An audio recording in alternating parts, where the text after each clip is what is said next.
So here we have the Ford Fiesta ST line on a 17 plate.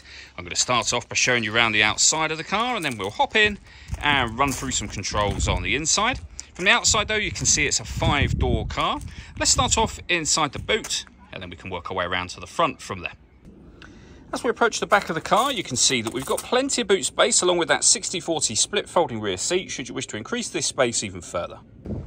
Okay, so we're just going to work our way back around to the front of the car, and then we'll hop in and run through some controls on the inside. But now that we've done a full circle of it, you can see it's in lovely condition the whole way round. Just briefly before we climb in, I think it's well worth seeing the interior from this exterior point of view. There's plenty to run through on the dashboard, so let's hop in and we'll do that right now. Okay, now that we're inside the car, we're going to start with the dials. Over on the left-hand side, we have the rev counter. We have the fuel gauge in the middle and the speedometer on the right-hand side. Also in the middle at the top, you can see the total miles of the car. They are 32,512. You can change the information displayed in that section by pressing a button on the end of the indicator stalk. For the rest bits, a trip computer and fuel economy information. If we back out to the steering wheel, we have stereo and phone controls available. The phone controls can only be used after you pair the phone to the car, and that is done by hitting the phone button over here and then following the instructions up on screen. We are not going to pair the phone for now, of course, so I'm going to say no to that. When it comes to music in this car, we've got the radio, and as you can see, we have FM. We'll also have DAB up there and AM as well, so plenty of ways to listen to your music, and every push of the radio button will take you round to a different wave band. We've also got the CD player, as you can see just there, but on top of that we've got USB input.